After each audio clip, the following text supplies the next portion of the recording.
Good morning everyone. आज जो हम टॉपिक करने जा रहे हैं वो है किसी भी फंक्शन का हम डेरिवेटिव कैसे निकालते हैं। कोई भी फंक्शन दिया हो उसका हमने डेरिवेटिव कैसे निकालना है एंड जिस प्रोसेस से डेरिवेटिव निकालना है उसको हम कहते हैं डिफरेंशिएशन। ओके, चलो पहले हम कुछ फॉर्मूले लिखेंगे। पहले तो डेरिवेटिव की नोटेशन क्या है, ये d by d x. D by d x का मतलब है derivative with respect to x. अगर डी बाई डी वाई है, derivative with respect to y. पहले तो ये बताओ, अगर हम ये कह रहे हैं कि डेरिवेटिव, इसका क्या मतलब है? इसका मतलब है derivative of f with respect to x. Okay, पहले तो आपको ये नोटेशन पता होना चाहिए, ठीक है। पहले फर्स्ट स्टेप तो हमारा यही है कि डेरिवेटिव की नोटेशंस क्या है, ठीक है। अब हम डेरिवेटिव के पहले कुछ फॉर्मूलेज लिखेंगे, जो आपके मेन फॉर्मूलेज हैं। पहले उसको आपने याद करना है कि ये फॉर्मूले के बिना नहीं गाड़ी हमारी आगे चलेगी। पहला फॉर्मूला है डेरिवेटिव ऑफ कांस्टेंट। कोई भी कांस्टेंट का डेरिवेटिव कितना होता है? किसी भी कांस्टेंट का डेरिवेटिव होता है हमारा 0।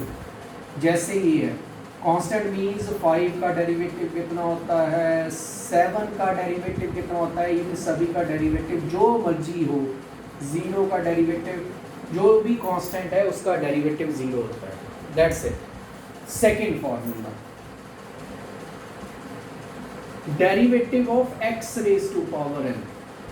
पावर वाले का डेरिवेटिव कितना होता है? ये पावर वाले का, ये डेरिवेटिव का ये फॉर्मूला, ये पावर आगे आ जाती है, एक पावर हमारी कम हो जाती है। फॉर एग्जांपल जैसे ये derivative of x raise to power 5 क्या होगा? पावर आगे आ जाएगी, एक पावर कम हो जाएगी। और वही एग्जांपल है, जैसे डेरिवेटिव x स्क्वायर, ये पावर आगे आ जाएगी, एक पावर कम हो जाएगी। डन। कोई और एग्जांपल है अकेले x का, जैसे हमने निकाला x को हम लिख सकते हैं x रेज टू पावर 1, एक ही बात है, ये पावर आगे आ जाएगी, एक पावर सब्ट्रैक्ट हो जाएगी, एनीथिंग की पावर 0 तो है हमारा 1।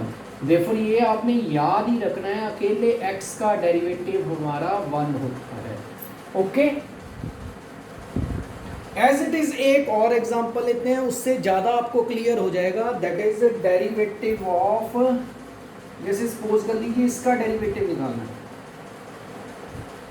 ठीक है। इसको भी हमने पहले ऊपर ले जाना है, ऊपर जाकर ये पावर बन गई हमारी -2, ठीक है। कभी भी पावर हम ऊपर ले जाकर, अगर कोई भी फंक्शन ऊपर जाएगा, ऊपर जितनी पावर है उसकी नेगेटिव हो जाएगी।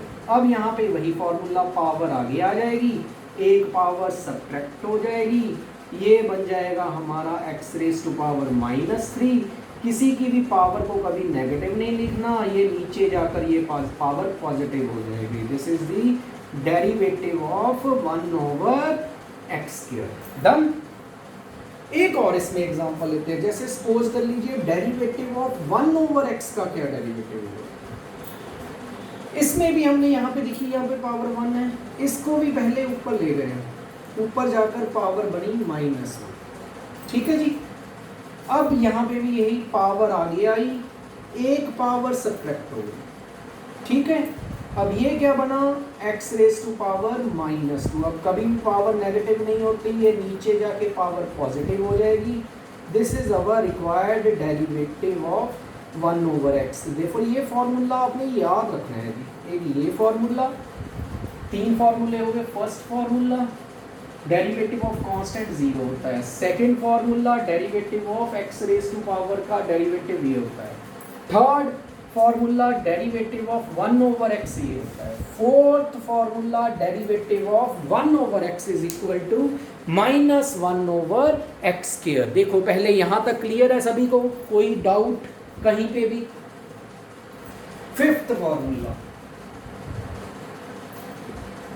अगर डेरिवेटिव कांस्टेंट इनटू fx हो तो याद रखना है डेरिवेटिव में कांस्टेंट चीज बाहर आ जाती है, ये याद रखना है। मींस फॉर एग्जांपल जैसे derivative of 5x raise to power 4, ये 5 कांस्टेंट है, ये मल्टीप्लाई में हो, अगर मल्टीप्लाई में कांस्टेंट हो तो कांस्टेंट एज इट इज बाहर आ जाता है, ये बन जाता है। अब इसका फॉर्मूला वही, पावर आगे आ गई, एक पावर कम, ये बना हमारा 20x³। इजी है। मीन्स अगर सपोज कर लीजिए ये है 3x4, एक शॉर्टकट भी है, पहले तो लंबा तरीका, जो मेन डेफिनेशन है, ये 3 कांस्टेंट है, मल्टीप्लाई में बाहर आ जाएगा। x रेज टू पावर 4 का क्या डेरिवेटिव होगा, पावर आगे एक पावर सब्ट्रैक्ट, ये हमारा डेरिवेटिव बन जाएगा। अगर शॉर्टकट करना है इसी का, ये शॉर्टकट सीधा हो जाएगा, ये सिंपल पावर आगे ले आओ, ये पावर आगे आगे 12 हो गई, एक पावर सब्ट्रैक्ट हो गई। This is the required derivative of given function. देखो ये हो गए हमारे 5 फार्मूलाज। देखो ये क्लियर है आप सभी को, तभी आगे बढ़े। ठीक है, नेक्स्ट देखें, यहां तक क्लियर है। नेक्स्ट, अब इसको आप वीडियो को पॉज करके इसको फार्मूलाज को नोट कर लेना, आपने लिख लेना है, फिर हम आगे चलते हैं। इजी है, डेरिवेटिव तो बहुत इजी है, इसकी डरने की कोई जरूरत नहीं है, but this is the basic. और इसका फ़ायदा क्या होगा वो मैं आगे लास्ट में लेक्चर में करवाऊंगा कि मैक्सिमा मिनिमा वैल्यू कैसे निकालते हैं। ये हो गए हमारे 5 फॉर्मूले। 6th formula, derivative of e raise to power x। e raise to power x का डेरिवेटिव वही होता है, ये याद रखना, ये ऐसा फंक्शन है जिसका डेरिवेटिव भी यही होता है, इवन इंटीग्रेशन भी यही होता है, वो बात की बात है। 7, डेरिवेटिव ऑफ साइन x का डेरिवेटिव होता है cos x। Derivative of cos x का डेरिवेटिव होता है minus sine x। 9, derivative of sine cos के बाद आता है हमारा tan का डेरिवेटिव होता है secant square x। 10th, derivative of cosecant x। Cosecant x का डेरिवेटिव होता है minus cosecant x cot x। 11, derivative of secant x। Secant x का होता है secant x tan x। 12th, derivative of cot x minus cosecant square x होता है। 13th, derivative of log x, ये होता है हमारा 1/x। डन। ये फॉर्मूले को एज इट इज पहले याद कर लो, फिर मैं इसको अप्लाई करके दिखाता हूँ। 14th, derivative of a raise to power x का डेरिवेटिव होता है a दी पावर का a दी पावर इनटू साथ में log a लिखते हैं, ये हम क्वेश्चन करेंगे उसमें क्लियर होगा। 15th, derivative of sine inverse x, ये होता है 1/√1 माइनस एंगल, जो ये एंगल है उसका स्क्वायर, ये याद रखना है। As it is 16th, derivative of cos inverse, इसको याद करने की जरूरत नहीं है, जो ये है इसके आगे नेगेटिव डाल दो, वे डेरिवेटिव ऑफ कॉस इनवर्स होगा। ठीक है, पहले यहाँ तक देखो, ये सारे क्लियर है आपको, कोई डाउट हो इसमें किसी भी एंगल से? ठीक है, ये मेन फॉर्मूलेज हैं, आपको इसके बारे में नॉलेज होनी चाहिए, तभी हमारे क्वेश्चंस हो सकते हैं, अदरवाइज क्वेश्चंस होने मुश्किल हो जाएंगे। ठीक है, अगला आ जाता है डेरिवेटिव ऑफ साइन कॉस के बाद आता है tan का डेरिवेटिव होता है 1/1 प्लस इस एंगल का square. 18th, derivative of cot inverse, ये होता है इसके आगे नेगेटिव डाल दो। 19th, ये बहुत रेयर यूज होता है हमारा सीकेंट इनवर्स, इसका होता है 1/x²√x² - 1। 20th, लास्ट, तो सीकेंट इनवर्स, ये होता है -1/x। देखिए ये सारे आपको क्लियर हैं, इसमें कहीं पे भी कोई डाउट हो?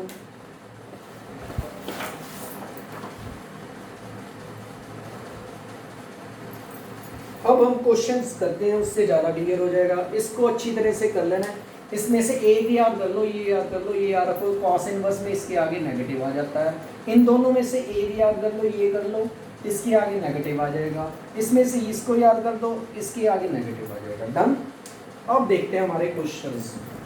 कोई मुश्किल नहीं है, सिर्फ आज वाला मेरा लेक्चर कर लो, सारा डेरिवेटिव क्लियर हो जाएगा, इसके बाहर जाने की ज़रूरत नहीं है। फिर तो बस सिर्फ आपकी प्रैक्टिस है, जितनी आप प्रैक्टिस करोगे, ये चैप्टर ऐसा है जितनी प्रैक्टिस करोगे उतनी जल्दी आएगा। और बहुत इजी है, बहुत ज़्यादा इजी है डिफरेंशिएशन। ओके चलो, अब आता है हमारा, जैसे ये क्वेश्चन आ जाए हमारा, इसका हमने डेरिवेटिव निकालना है।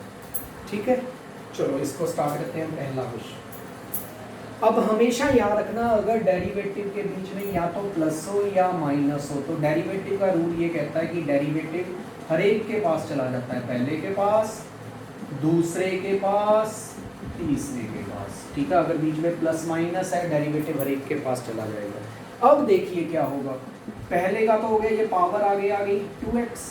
दूसरे का कैसे किया था हमने, अगर कांस्टेंट मल्टीप्लाई में है, कांस्टेंट बाहर आ जाएगा, अकेले इसका डेरिवेटिव, x का डेरिवेटिव हमारे पास होता है 1, और अकेले 6 का डेरिवेटिव, कांस्टेंट का डेरिवेटिव होता है 0। ये हमारा आंसर आ गया। ठीक है, कोई और एग्जांपल है? 4 cos x minus 5 secant x plus 4 e की पावर x minus 5 2 की पावर x, इसका हमने डेरिवेटिव निकालना हो।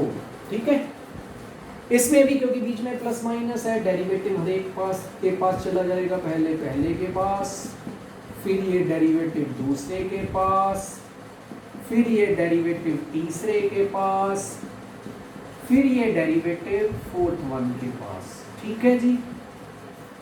अब उसके बाद हमारा जो रूल, अगर कांस्टेंट मल्टीप्लाई में है, कांस्टेंट बाहर आ जाएगा, इसमें भी ये 5 बाहर आ जाएगा, इसमें 4 बाहर आ जाएगा, इसमें 5 बाहर आ जाएगा, कांस्टेंट चीज बाहर आ जाएगी।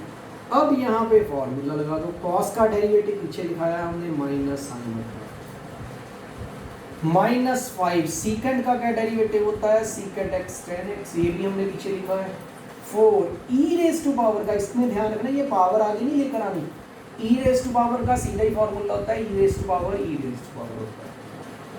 5, अगर e की जगह पे 1 2 3 4 लिखा हो, ऊपर x हो, तो इसका होता है जैसे a raise to power x का लिखाया था, इसका होता है a raise to power x to the power का to the power into log of a।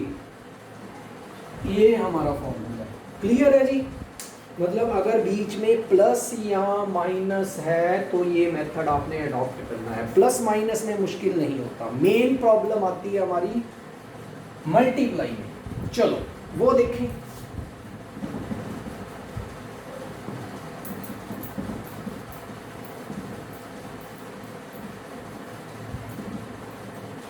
Third question, derivative x square into sine x।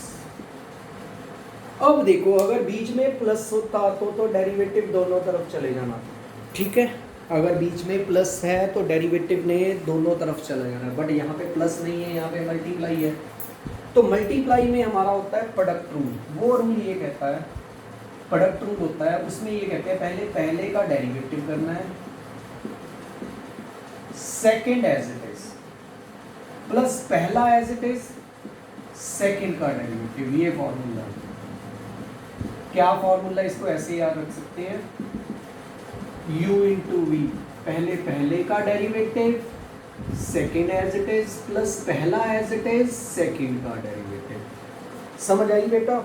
कि मीन्स पहले एक का डेरिवेटिव कर लेना है, दूसरा एज इट इज लिख देना है, फिर दूसरे का डेरिवेटिव करना है, पहला एज इट इज लिख देना है। ठीक है, देखें अब ये देखिए एक्स स्क्वायर का क्या होता है, हमारा पावर आगे 2x, ये as it is, x square sine x का डेरिवेटिव क्या होता है, cos x। डन। कोई और एग्जांपल लें, सपोज कर लीजिए ये x इंटू लॉग एक्स, बीच में प्रोडक्ट है, क्या फॉर्मूला है, पहले का derivative, second as it is, plus first as it is, second का डेरिवेटिव। डन। अब इसका डेरिवेटिव देखिए, x का डेरिवेटिव होता है हमारा 1, second as it is plus first as it is log x का डेरिवेटिव होता है 1/x। ये हमारा आंसर है। डन, इजी है। कोई और एग्जांपल लेते हैं। Fifth, derivative e raise to power x into log x. चलो इसका डेरिवेटिव निकालो। देखिए यहाँ पे भी प्रोडक्ट है तो फिर वही प्रोडक्ट रूल, पहले का derivative second as it is plus first as it is second का डेरिवेटिव। ठीक है, e रेज टू पावर का वही second as it is plus first as it is log x का होता है। दोनों क्लियर है? मेरे ख्याल से तो कोई मुश्किल नहीं होना चाहिए यहाँ तक। एक एग्जांपल हो लेते हैं इसकी। सपोज कर लीजिए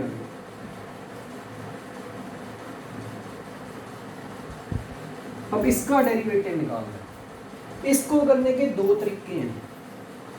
एक तो तरीका है, पहले इसकी ब्रैकेट ओपन कर लो, मल्टीप्लाई कर लो। पहले इसको इससे 6x², फिर इसको इससे 3x, फिर इसको इससे 10x -5। थोड़ा सा और सिंप्लीफाई कर लो, ये बना 6x² प्लस 7x -5। ठीक है जी। अब बीच में प्लस माइनस है, हर एक के पास जाएगा, पहले के पास जाएगा, ये बनेगा 12x प्लस 7x का डेरिवेटिव 7, 5 का 0। ये आंसर है मेरा। एक तो तरीका ये है। दूसरा तरीका है बाय प्रोडक्ट रूल, क्योंकि यहाँ पे प्रोडक्ट है ना। प्रोडक्ट रूल क्या था? प्रोडक्ट रूल पहले फर्स्ट का derivative second as it is, ठीक है, यही था, plus first as it is second का डेरिवेटिव। ठीक है। अब देखें, क्योंकि यहाँ पे बीच में माइनस है तो डेरिवेटिव दोनों के पास जाएगा। पहले के पास गया 2x का 2, दूसरे के पास 1 का डेरिवेटिव 0। एज इट इज, इसमें ये एज इट इज, यहाँ पे बीच में प्लस है, ये दोनों के पास जाएगा। पहले के पास 3x का 3, 5 का 0। बस अब ब्रैकेट ओपन कर लीजिए, 6x प्लस 10, इसकी ओपन करेंगे 6x -3, ये बना 12। देखिए दोनों सेम आएंगे, इसको कहते हैं हम प्रोडक्ट रूल। ठीक है जी, क्लियर है यहाँ तक? कोई प्रॉब्लम हो यहाँ तक? चलो नेक्स्ट देखते हैं। ये आ गया हमारा 6।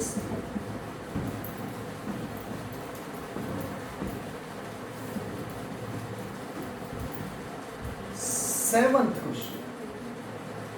अब हमारे पास अगर ये आ जाए x² into e⁻x into log x, इसका डेरिवेटिव निकालना है। अब यहाँ पे देखिए तीन चीज़ों की प्रोडक्ट है।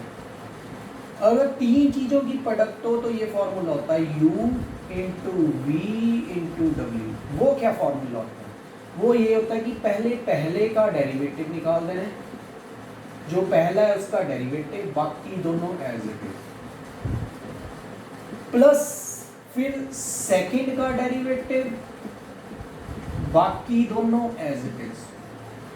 ठीक है, पहले का डेरिवेटिव, बाकी दोनों एज इट इज, सेकंड का डेरिवेटिव, बाकी दोनों as it is, plus third का डेरिवेटिव, बाकी दोनों एज इट इज। बस नेक्स्ट स्टेप में हमारा आंसर, इसका डेरिवेटिव होगा 2x, ये as it is. e raise to power का पता है हमें, e रेज टू पावर, बाकी दोनों as it is. log x का होता है हमारा 1/x, ये हमारा आंसर। ठीक है जी, क्लियर है? प्रोडक्ट रूल क्लियर है सभी को? नेक्स्ट आगे देखते हैं हमारा क्वोशिएंट रूल। एक लास्ट है ये हमारा। सपोज कर लीजिए हमारे पास ये है, देखिए ये ओवर में है। अगर तो प्लस होता डेरिवेटिव दोनों के पास चले जाता, अगर माइनस होता तब भी, अगर मल्टीप्लाई होता तो प्रोडक्ट रूल आ जाता। अगर ओवर में है तो हमारा u/v का फॉर्मूला लगना है। अगर ओवर में है तो ये फॉर्मूला थोड़ा सा ध्यान से करने वाला है। इसका फॉर्मूला होता है नीचे वाले का स्क्वायर, पहले नीचे वाला लिखना है, ऊपर वाले का डेरिवेटिव, माइनस ऊपर वाला लिखना है, नीचे वाले का डेरिवेटिव। ये याद रखना है। इसमें बीच में एक तो माइनस आता है, इसमें ये याद रखना है पहले इसका डेरिवेटिव होना है ऊपर वाले का, ये उल्टा नहीं लिखना है, इसको आगे इसको पीछे, नेगेटिव का फर्क आ जाएगा। इसमें देखिए जैसे ओवर का है नीचे वाले का स्क्वायर, पहले नीचे वाला लिखना है ऊपर वाले का डेरिवेटिव, माइनस ऊपर वाला लिखना है नीचे वाले का डेरिवेटिव। ठीक है जी। अब देखिए ये क्या होगा, ये as it is log x का डेरिवेटिव होता है हमारा 2x, x square log x का कितना होता है 1/x। बस ये हमारा आंसर है। ठीक है जी, क्लियर है यहाँ तक? आपको कोई प्रॉब्लम हो यहाँ तक? इसकी अगर थोड़ी बहुत कैलकुलेशन करनी है आप कर सकते हैं, जैसे ये x के x कैंसिल हो गया, ये हमारा आंसर है। कोई और एग्जांपल लिखते हैं 9। सपोज कर लीजिए हमारे पास ये ओवर में है, तो u ओवर v का फॉर्मूला नीचे वाले का स्क्वायर, पहले नीचे वाला ऊपर वाले का डेरिवेटिव, माइनस ऊपर वाला नीचे वाले का डेरिवेटिव। देखें इसका डेरिवेटिव क्या होगा, क्योंकि बीच में प्लस है, ये दोनों के पास जाएगा, पहले का x स्क्वायर का 2x, दूसरे का 0। ये एज इट इज, यहाँ पे प्लस माइनस है, ये भी दोनों के पास जाएगा, पहले का 2x। ये हमारा ऊपर वाले की ब्रैकेट ओपन कर दो, नीचे वाले का स्क्वायर को नहीं खोलना, ओपन नहीं करना कभी भी। कैलकुलेशन करनी है, करके दिखा देते हैं हम। ये बना 2x क्यूब माइनस 10x, ये बना minus 2x cube minus 2x, ये कैंसल। ये हमारा रिक्वायर्ड आंसर है। ठीक है जी, बस ये हमारा था बेसिक्स, कि अगर आपने डेरिवेटिव का कंसेप्ट समझना है, आपको ये 9 क्वेश्चन जरूर आते हैं। अगर ये आपको क्लियर हो गए, कोई भी क्वेश्चन आ जाए, कैसा भी क्वेश्चन आ जाए, आगे हम नेक्स्ट लेक्चर में करेंगे। ये हमारा था फर्स्ट, जिसमें बेसिक्स हमने कवर किए डेरिवेटिव के। सेकंड में हम इसकी प्रॉपर्टीज करेंगे, थर्ड में इसके इम्पॉर्टेंट क्वेश्चंस करेंगे, फोर्थ में हम इसकी एप्लीकेशंस करेंगे। अगर आपने ये 4 लेक्चर मेरे ख्याल से 20 या 30 मिनट्स के होंगे, अगर आपने ये कर लिए तो आप डेरिवेटिव में मार नहीं पा सकते, ये मेरी श्योरिटी है। ठीक है जी, चलो अगर आपको वीडियो पसंद आया तो लाइक ज़रूर करना है आपने, एक ये जरूर करना है सब्सक्राइब करो मेरे चैनल को, ताकि आपको जब भी मैं न्यू वीडियो डालूँ तो आपको उसका नोटिफिकेशन मिल सके। ठीक है, एंड एक इसको शेयर जरूर करो, क्योंकि अभी चल रहा है लॉकडाउन का टाइम। लॉकडाउन के टाइम पे मैक्सिमम लोगों को अगर हम ये लेक्चर भेजेंगे, कम से कम वो घर बैठ कर तो स्टडी कर सकते हैं। ठीक है, बाहर नहीं निकलना, घर बैठ के आप मैक्सिमम स्टडी करो। ये सारे जितने भी लेक्चर्स होंगे सभी फ्री ऑफ कॉस्ट होंगे। ठीक है, इसलिए मैक्सिमम टू मैक्सिमम लोगों के साथ ये शेयर करो। Thank you, thanks a lot.